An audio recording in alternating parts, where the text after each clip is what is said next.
welcome back to my film and TV channel. We're all staying safe and well. We're going over to Netflix today. Yes, for a USA, so a original English language production. Very few and far between on Netflix, it seems to be these days, whether it's a movie or a series. We're talking a movie today. I've not actually seen, this is a sequel. I've not seen the first one.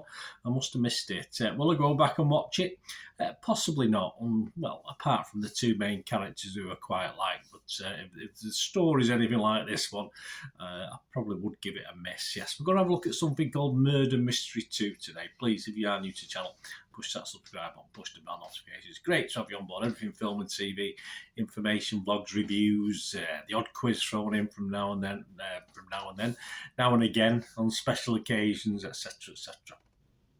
So please, if you are pushing buttons or you push that button, get us up. I'm trying to get between 10 and 15 likes. It's not a big target, but if you can help me towards it, I'll be very, very grateful. So that's Murder Mystery 2 we're looking at today. A 12 certificate, 89 minutes, a crime action comedy. Okay, directed by Jeremy Garlick and written by James Vanderbilt. Sequel, as I said, to the 2019 film, Murder Mystery. This is Murder Mystery 2. Stars Adam Sandler and Jennifer Aniston, two main people that I quite like. So, hey, I'll give it a go. Released on March the 31st, and that's when I'm recording this. So I've literally watched it, and I'm just doing this review now. So all these scores and comments was at 11 a.m. As you can appreciate, there's not a lot on this one, but of course it was released on March the 31st on Netflix. Rotten Tomatoes audience seems to quite like it. I don't have a breakdown of the scores particularly. 72%, an average of 3.9 out of 5, so that's good. Nothing wrong with that one. Internet Movie Database, just 51 scores. There are 23 people who scored it 10 out of 10. As I say, Internet Movie Database, you get the cast and crew and the Sparks and all the other people putting their scores on, I think, for films when they do it. So I wouldn't pay too much attention to that. But overall, it still comes out with about 65% positivity. As I say, not many reviews anyway. But I'd expect that 6.6 out of 10, which is what it's getting, slightly skewed because of the 10 out of 10s, of course. So there's 8 1 out of 10s as well, but obviously 23 10 out of 10, so that does skew the figures a little bit. I'd expect that to drop over the coming weeks and months. What's it about? Well, it's more of the same, isn't it? The main characters, Nick and Audrey Spitz, of course, played by Adam Sandler and Jennifer Aniston, go to the Maharaja's wedding. Yes, and he is kidnapped. Well, yes, I think I saw something similar to this before with Jennifer Lopez in there quite recently, but it is a little bit different once it gets into it. It also stars Mark Strong, Melanie Laurent, Jodie Turner-Smith, and Enrique A-R-C-E. Well, I'd say Arce. That's how it's pronounced, Enrique. My apologies, but hey, I didn't give you your name. Yes, amongst others, of course.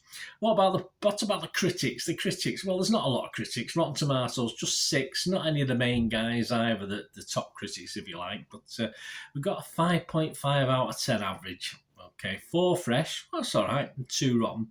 Brian Viner, he's from the Daily Fail here in the UK. He said, this film belongs to Sandler and Aniston, and more precisely to their considerable comedic talents. It will be a feebler business without them, but they keep it watchable throughout. Yes, Brian, I don't totally disagree. Don't know about the humour side, though. Jo Bennett, she's from the Digital Spy website, said, well, we could criticise it for being a simple, untaxing piece of fluff. That's actually what recommends it. It's one of those movies where you can sit back, relax, and let it wash over you and celebrate the daftness of it all while you do. Yeah, again, I can't quibble with that too much. Charlie Ridgely from comicbook.com website said, I'd much rather see an interesting, outlandish, bad movie than a totally forgettable average one. Sadly, Murder Mystery 2 is the latter. You didn't like it. So my little thoughts, guys, because that's it. There's no more critics worth commenting on. So yours truly, if it was Rotten Tomatoes, I've got a fresh or a rotten option, haven't I?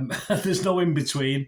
I will give it fresh, but it just literally clung to a fresh on this. I could have easily said rotten.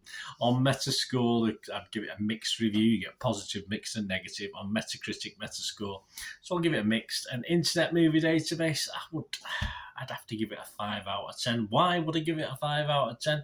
Because that's my minimum score. I don't give anything less than that. I don't give a score at all.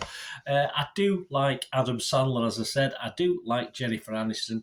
And as such, watching them for a nicely timed film, just under 90 minutes. I wish more films were this long, just enough time so you don't get too bored, depending on what the film's like.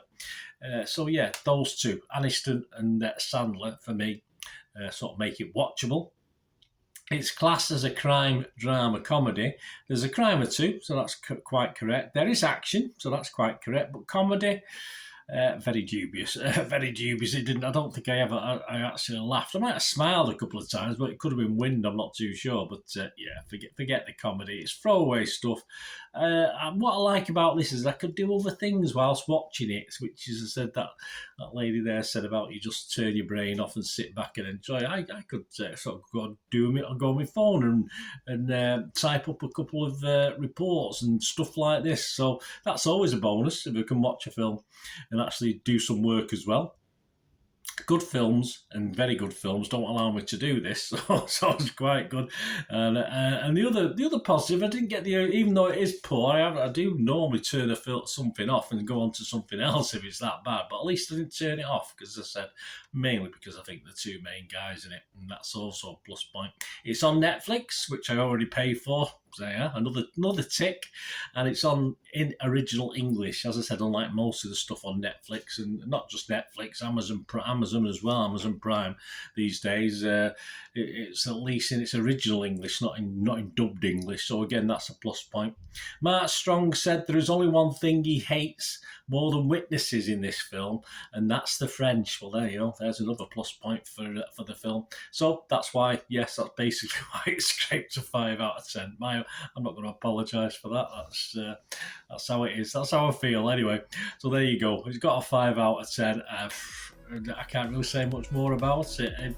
I probably won't go back and watch the first one, but I assume if you like the first one, you might like this one. But it is what it is, throwaway stuff. Anyway, let me know what you think, guys. It'd be great to hear from you.